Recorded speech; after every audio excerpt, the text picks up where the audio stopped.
السلام علیکم ورحمۃ اللہ وبرکاتہ۔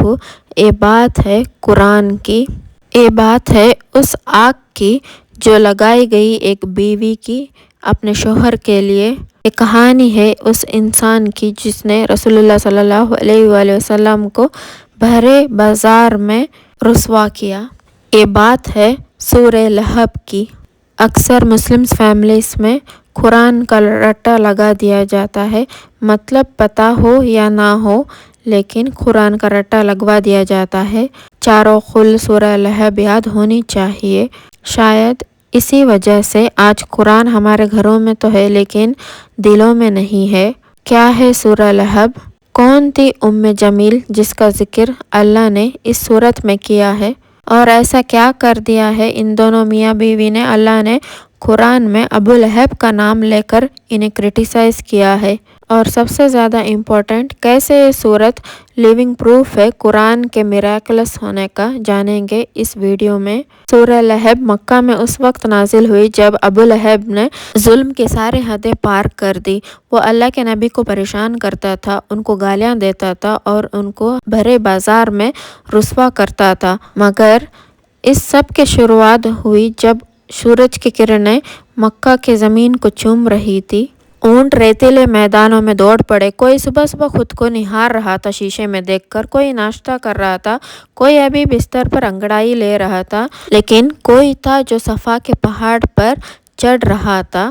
وہ پہاڑ تھا جس پر چڑھ کر مکہ والے ایک دوسرے کو اکٹھا کرتے، کوئی خاص بات بتاتے۔ صفا کے پہاڑ پر چڑھ کر اللہ کے نبی نے ایک گہری سانس لی اور پھر زور سے پکارا، یا صباح! یہ اذان نہیں تھی، نہ ہی کسی سوداگر کی صدا، یہ خطرے کی پکار تھی۔ اس کا مطلب تھا کہ اے لوگوں، اٹھو، میری بات سنو، تم پر ایک خطرہ آنے والا ہے۔ لوگ اپنے گھروں سے، اپنے دکانوں سے، اپنے باتوں سے نکل پڑے اور پھر جب سب لوگ صفا کے پہاڑ کے نیچے جمع ہو گئے تو اللہ کے نبی نے ان سب کو ایک نظر دیکھا اور پھر ان سے ایک سوال پوچھا کہ اے لوگوں، اگر میں تم سے کہوں کہ اس پہاڑ کے پیچھے دشمن کی فوج تم پر حملہ کرنے آ رہی ہے، کیا تم مجھ پر یقین کرو گے؟ لوگ چلا اٹھے، ہاں بالکل کریں گے، کیونکہ آپ سچے ہیں، آپ امین ہیں، آپ صدیق ہیں، آپ محمد ہیں۔ ان سب لوگوں کے جواب سن کر اللہ کے نبی ایک لمحے کے لیے رکے اور پھر انہوں نے ان سب سے کہا کہ اے لوگوں، میں تمہیں خبردار کرتا ہوں کہ اس آنے والے عذاب سے جو بڑا سخت ہے، اور عبادت کرو اس ایک رب کی جو سارے کائنات کا مالک ہے۔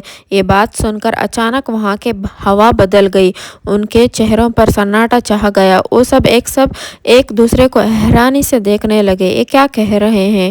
تعجب ہے، یہ کیا بول رہے ہیں؟ کیا ہم اپنے باپ دادا کی دین چھوڑ دیں؟ کیا ہم اپنے خداؤں کو ناراض کر دیں؟ اور ایک آدمی کھڑا ہو گیا، غصے اور نفرت سے بھرا ہوا، وہ چلایا، چیخا، بھتیجے! عربی کے زبان میں بولنے لگا کہ ستیہ ناش ہو تیرا، ٹوٹ جائے تیرے ہاتھ، تو نے اسی لیے ہمیں یہاں جمع کیا ہے۔ یہ آدمی اور کوئی نہیں، رسول اللہ کا چاچا ابو لہب تھا۔ اس کی بددعا آسمان سے ٹکرا کر واپس اس پر آ گئی، اس کے نصیب کے پنوں میں جہنم کا عذاب ہمیشہ کے لیے لکھ دیا گیا، لیکن اللہ نے ابھی اپنے نبی کو یہ بات نہیں بتائی۔ اسکالرز کہتے ہیں کہ اگر اس صورت کو اس وقت نازل ہو جاتی تو مکہ کے لوگ کہتے اس پر کیسے بھروسہ کریں، وہ اپنوں کی برائی کرتا ہے۔ اصل میں اس دور میں مکہ میں چاچا کا درجہ باپ کے برابر ہوتا ہے، اسپیشلی جب سگے والد کا انتقال ہو چکا ہو۔ وقت گزرتا گیا، اللہ کے نبی جگہ جگہ گھوم کر ایک اللہ کی عبادت کرنے کا میسج پہنچاتے تھے، لیکن ابو لہب آپ صلی اللہ علیہ وآلہ وسلم کے پیچھے پیچھے جاتا، یہاں تک کہ وہ بازار کے شہری لڑکوں کو محمد صلی اللہ علیہ وآلہ وسلم کے پیچھے لگا دیتا اور ان سے کہتا ان کو پتھر مارو۔ لیکن اس کا ظلم یہی نہیں رکا، اس کی بیوی یعنی رسول اللہ کی چاچی جمیل جو کمال کی خوبصورت عورت تھی، نئے نئے طریقوں سے نبی کو پریشان کرتی تھی، اور حد تو جب ہو گئی جب اس نے دونوں بیٹوں کو حکم دیا کہ اپنے بیویوں کو طلاق دے، کیونکہ ان دونوں کی بیویاں آپ صلی اللہ علیہ وآلہ وسلم کی بیٹیاں تھیں، کلثوم اور رقیہ رضی اللہ تعالی عنہا۔ دن شام میں ڈھل گیا، شامیں راتوں میں ڈھل گئے، لیکن ابو لہب کے ظلم میں کوئی کمی نہیں آئی۔ مکہ والوں، میرے بھتیجا دیوانہ ہو گیا ہے، دیوانہ، اس کی بات مت سننا، ایسے سب باتیں کہتا تھا۔ اور جب اس کے ظلم کی انتہا حد سے پار ہو گئی تب اللہ سبحانہ تعالیٰ نے نبوت کے 10ویں سال میں سورہ لہب کو نازل کیا۔ اب ہم یہاں پہ سورہ کو سمجھیں گے۔ پہلی آیت میں اللہ نے کہا کہ ٹوٹ گئے دونوں ہاتھ ابو لہب کے اور برباد ہو گیا وہ۔ اب یہاں پر دو باتیں ہیں نوٹ کرنے والی۔ پہلی بات یہ ہے کہ یہ آیت اصل میں پاسٹ ٹینس میں بات کر رہی ہے۔ ایسا نہیں ہے کہ ابو لہب کے ہاتھ ٹوٹیں گے، اصل میں اس کے ہاتھ ٹوٹ چکے ہیں۔ جس لمحے میں اس نے نبی پاک کی شان میں گستاخی کی، اس لمحے میں اس کے ہاتھ ٹوٹ گئے۔ یہ کام 100% ہو چکا ہے، اس کے ہاتھ ٹوٹ چکے ہیں، لیکن ابو لہب پھر بھی باز نہیں آیا۔ جب یہ صورت نازل ہوئی تو وہ لوگوں سے کہتا ہے کہ میرے ہاتھ ٹوٹ گئے، کہاں ٹوٹے میرے ہاتھ، صحیح سلامت تو ہے میرے ہاتھ۔ ہم جنگ بدر کے بعد جب آپ صلی اللہ علیہ وآلہ وسلم کے زندگی کو دیکھیں گے تب ہمیں پتہ چلے گا کہ کتنی بری طرح وہ مرا اور کس طرح یہ آیات بالکل سچی ثابت ہو گئی۔ اب یہاں پہ نوٹ کرنے والی دوسری بات ہے کہ بہت امپورٹنٹ بات ہے کہ ہاتھوں کی کیوں بات ہو رہی ہے، یہ کیوں کہا جا رہا ہے کہ ہاتھ ٹوٹ گئے، ایک کیوں نہیں کہا گیا کہ سر ٹوٹ گیا، پیر ٹوٹ گیا، ہاتھ فیل ہو گیا، کیوں نہیں کہا گیا؟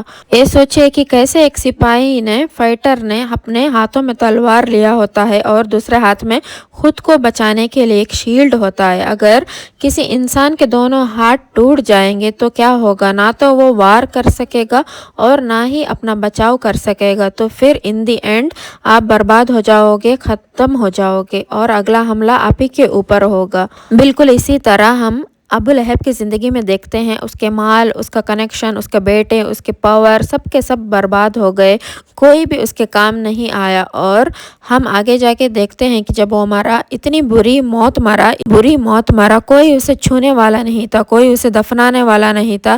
کئی دنوں تک اس کی لاش سڑک پر سڑتی رہی، لوگ پریشان ہوتے رہے، یہاں تک کہ اس کے اپنے لڑکوں نے بھی اسے چھونے سے، گھر میں رکھنے سے منع کر دیا۔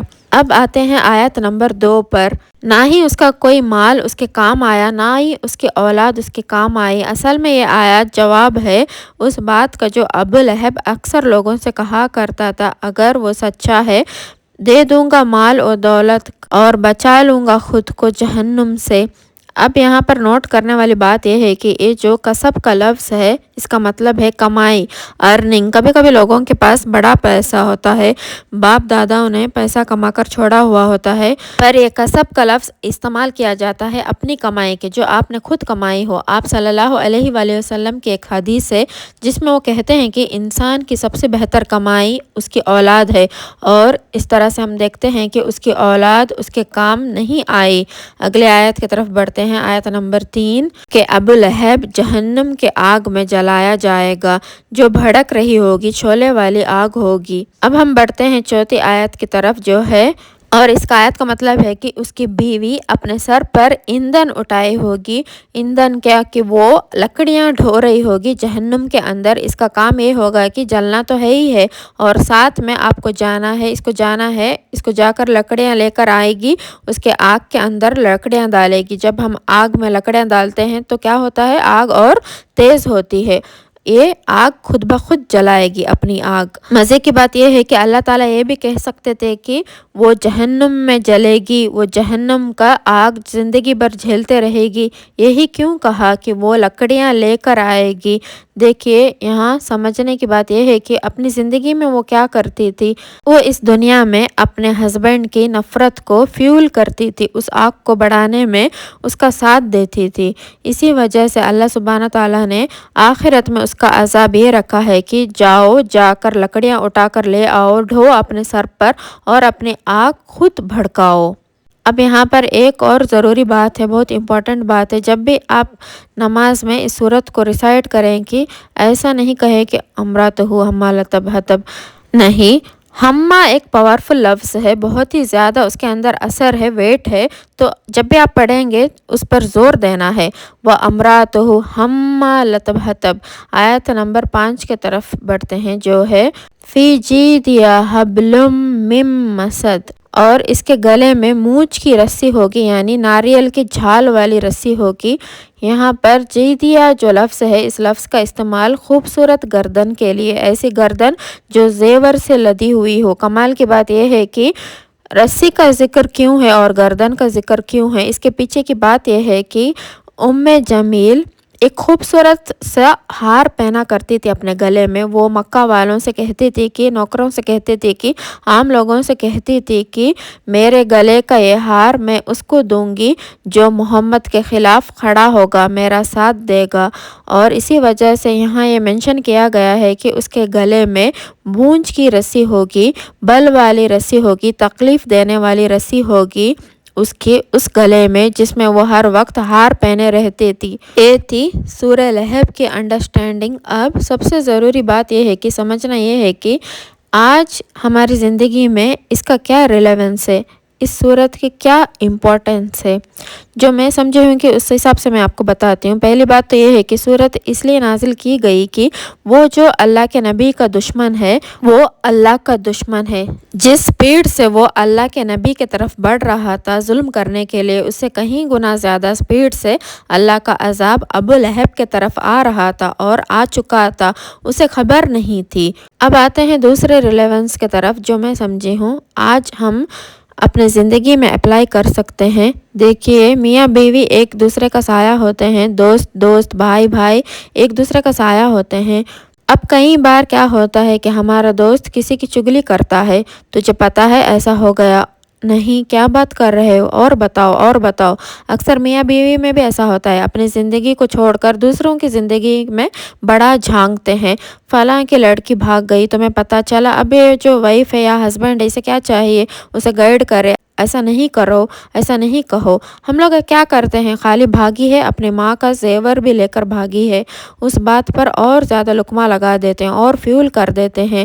تو یاد رکھیں کہ جب آپ برائی کا ساتھ دیتے ہو نا، جو کام برا کرنے والے کا ہے، وہی انجام اس برائی کو انیشیٹ کرنے والے کا بھی ہے، بڑھاوا دینے والے کا بھی ہے، آئیڈیا دینے والے کا بھی ہے۔ امید کرتی ہوں کہ آپ کو بات سمجھ آ گئی ہوگی، اور میری اللہ تعالیٰ سے دعا ہے کہ اللہ تعالیٰ ہم سب کو نیک راہ پر چلنے کی توفیق عطا فرمائے، بری چیزوں سے، بری نظروں سے، بری باتوں سے ہم سب کو بچائے، اور ہماری جائز دعا قبول کر دے، اور ہم سب کے گناہوں کو معاف کر دے، آمین ثم آمین۔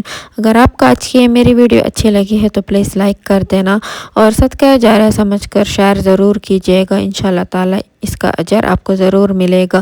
اور اگر آپ میرے چینل پر نئے ہیں تو پلیز ضرور سبسکرائب بھی کر دینا۔ پھر ملتے ہیں نیکسٹ ویڈیو میں، تب تک کے لیے السلام علیکم ورحمۃ اللہ وبرکاتہ۔